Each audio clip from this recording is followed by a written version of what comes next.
Sam Seder, Emma Vigeland on the Majority Report. Pleasure to welcome back to the program Jaz Brisack, co-founder of Starbucks Workers United, currently in residence at the Berkeley Labor Center, working on developing the Inside Organizers School. Jaz, welcome back to the program. The last time we spoke to you was almost 2 years to the day, I think. And it was basically talking about like the birth of the Starbucks union movement. A tremendous amount has happened since then. The latest, of course, was at the Supreme Court, but prior to that, a couple of, I guess it was like 3 or 4, maybe more months ago, 5 months ago, Starbucks finally said, we give up. We will start to negotiate with these unions. And since then, I think hundreds, if not more, Starbucks shops have unionized since that point. With all that said, why don't you take us through that, because it's relevant, or let's start with the Supreme Court case and why, looking back, we can see like there are limitations on how much the law is going to help unionization. Yes, no, thanks so much for having me back on, and great to be here. In terms of the Supreme Court decision, I think, we have the most conservative Supreme Court in place since the 1860s. And of course, they're going to make decisions like this that side with companies and, eradicate the ability of the labor board to actually enforce labor law, which is weak to begin with. So I think what we saw with the Starbucks campaign was a company trying every single method they could to crush a union, lawful and unlawful, and frequently extremely unlawful. I think they set a record for the most unfair labor practices against a company in modern history. And I think they had a strategy of breaking so many laws so fast that they actually, gummed up the enforcement mechanisms and started having trials, dragging on for years, gumming the system up so much that there was no way to keep up with how many things they were doing. So I think that brings us to, why did they actually give in after years of trying that strategy? And it wasn't because the courts and the law said, oh, hey, don't do that. There's no penalty under labor law, only remedies. So the law is not even capable of giving companies like that a penalty. But the public is. And so I think between their union busting and their reaction to Starbucks Workers United's taking a stance in support of Palestine, there was enough public pressure and enough of a boycott movement around Starbucks that they actually said, oh, wait a second, now we're actually facing a consequence. So maybe we should actually come back to the bargaining table. Let's try and, if we can, I guess, define on some level the limitations of the law, because it feels to me like the law as it exists now really functions to maybe sort of grease the wheels a little bit for unions, not necessarily bring about or ensure outcomes, but makes it easier in some way. Particularly, the difference between this National Labor Relations Board and the one under Trump, for instance, it seems to me to be day and night. Even with that difference, it's a question of like how much friction is removed from the unionization process. I think for workers trying to unionize with a company that's doing every single thing possible to prevent them from unionizing, the labor board doesn't have that much impact, because the reality is a company can break the law with near impunity. If they fire workers, close stores, take away benefits, retaliate against workers, the best case scenario is that the law holds them semi-accountable later, makes them post a statement saying, hey, we broke the law, and makes them give, some kind of back pay and reinstatement to the fired workers or reopen a closed store. In the meantime, while that legal process that takes way too long, even in the best of cases, is dragging on, the workers are fired. The other workers who are trying to organize are terrified that the same thing is going to happen to them. And the campaign to organize the union often suffers, what's known as irreparable harm, which is the whole point of why the labor board is supposed to be able to go and get these emergency injunctions. But even those injunctions still take months and months. So the pace of a union campaign moves so quickly that the law can't keep up with a company that's determined to union bust. Will the ruling that the Supreme Court levied, I mean, it feels like on one level, it's not consequential from the company side, right? Like, okay, there's 4 employees that we get away with not having to, rehire. But from the worker side, it becomes like an intimidation factor that travels much further than the implications of those 4 workers. No, so I mean, the workers at the heart of the case, what were known as the Memphis 7, when Starbucks fired an entire organizing committee in one store, those workers, have been reinstated already. And I think Starbucks is unlikely to go back and say, you're fired. But what the Supreme Court did was make it significantly harder for the labor board to make the same decision to go for these emergency injunctions in the future. And basically says, you not only have to say that this will be irrevocably damaging to the union effort, but you also have to prove upfront that you're going to win the case later on, which serves as a deterrent to the labor board in actually enforcing the law, which is especially critical in a situation as urgent as firing workers or closing stores during union campaigns, which is a very specifically dire situation. And so how do you, as a union or workers trying to form a union, how do you respond to that? I mean, and differentiate. I mean, Starbucks is completely, wholly a public-facing company, right? And almost uniquely public-facing in the way that, there's 12 Starbucks on every block type of situation, and I would imagine is very sensitive to the idea, and particularly now, there's also another coffee shop across the street. They're particularly sensitive. How do you, how do you do that in the context of Starbucks? I think is a little bit more clear, but how do you do that in terms of the longshoremen striking, or even Mercedes? How does it work in that instance? I think the answer is a bit different depending on the company, of course, but I think most of these companies do have weak points or points of leverage where either customers, the public, contractors, different players, who are their board members, what are the sources of potential pressure that could get a company to give in. What we've always said, this is a core part of the Inside Organizer School training, and this was a core belief when we started the Starbucks campaign. Based on that, you need 2 things to win a union. You need a really strong worker organizing committee, and you need a hammer to bring down on a company to force them to respect the right to organize. And that hammer can take a lot of different forms, like you're saying with Starbucks, with REI, with Chipotle, with some of these, very public-facing companies.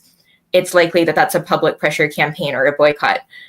With other companies, it might take different forms. When we were organizing Nissan, they were susceptible to public pressure, but they also had, for example, a majority stakeholder in the French government, which had its own, set of potential for public pressure or shareholder pressure. But I think while that might be different case to case, the main point is unions can't count on the courts to win campaigns. We have to count on worker power and public power. Are there laws that could pass? Because I want to talk about the CEMEX case and its implications now, because we've now just seen the first application of the CEMEX rule, essentially. But and I'll have you explain that to people who have not done a good job listening. If there's anybody in this audience that doesn't know it at this point, I'll be very disappointed. But are there laws that may be long-term visions? Because the CEMEX ends up being sort of almost like card check light. Are there other laws? And I'm thinking specifically, once you get a union, the time between union and contract is often like the next phase of union busting that takes place. Are there laws that people in the union movement look at and go, there's no silver bullet, but there's a bronze bullet that would actually help, or something to that effect? I mean, I think there's a lot of legal measures that would definitely help organizing. I think the question is, are those going to pass? Because, for example, changing the law to increase penalties or institute penalties on companies that union bust. British Columbia has a law where if workers win a union with a certain percentage of support, the company has a requirement to bargain a contract within a year. So there are all kinds of measures that would be incredibly helpful. You could have a minority bargaining order where if a company fires workers early in the process, which frequently happens, they have to face, the consequence of actually recognizing a union because they did such an extreme action, which doesn't exist under labor law. But I think none of these things are going to pass without a labor movement that's strong enough to actually force government to do it, because we're at 6% density in the private sector. We don't have the strength to force government to do that right now. But I think that workers are more eager to organize than ever. And if we keep organizing, then we can put enough pressure on government to actually come around and pass what we need to succeed. That seems to me to be one of the biggest changes in the union movement, from looking at like 15,000 feet, I guess, that there is an emphasis that has reversed, rather than like pursuing legislation and using organizing almost as a tool for electoral outcomes. It's almost like the reverse now. The organizing starts first, and the idea is that hopefully down the road electoral outcomes will happen or legislation will happen. But we got to start with organizing, because that's where the power has got to be applied to both in the workplace and it's more broadly in society. So let's talk about this CEMEX, action that the National Labor Relations Board. Will you remind people what the CEMEX ruling was? Yes. So basically, a CEMEX ruling, if a company commits egregious unfair labor practices after the union has proved a majority, then the labor board orders the union in, which just happened in the case of this casino in Boulder, Colorado, which had taken every form of union busting action, including serving steaks branded with "vote no" on the steaks. That is just amazing. Can you just tell us a little bit more about that? I mean, how did that happen? How did it get reported? I mean, I from what I'm seeing and reading about this CEMEX ruling, was one of the more egregious examples of union busting activity by these companies in recent years. That seems like an extreme example, but just like, could you give us more context around that? I mean, I think as an organizer, I've seen companies do these kinds of things every day, like fire workers immediately after a campaign goes public, or have massive meetings trying to convince workers to vote no. But I think the difference here is that the labor board is saying, if you do these things, if you bring your whole might to bear against the union in ways that cross these lines, then we're going to force you to actually recognize the union and, make a move toward rectifying that. I think, it remains to be seen whether the CEMEX ruling holds up in court if companies start challenging that. But I think, if there are actually penalties for companies, and many companies are going to think that recognizing a union is a penalty, then that could be a deterrent for them exercising some of those or breaking some of those laws.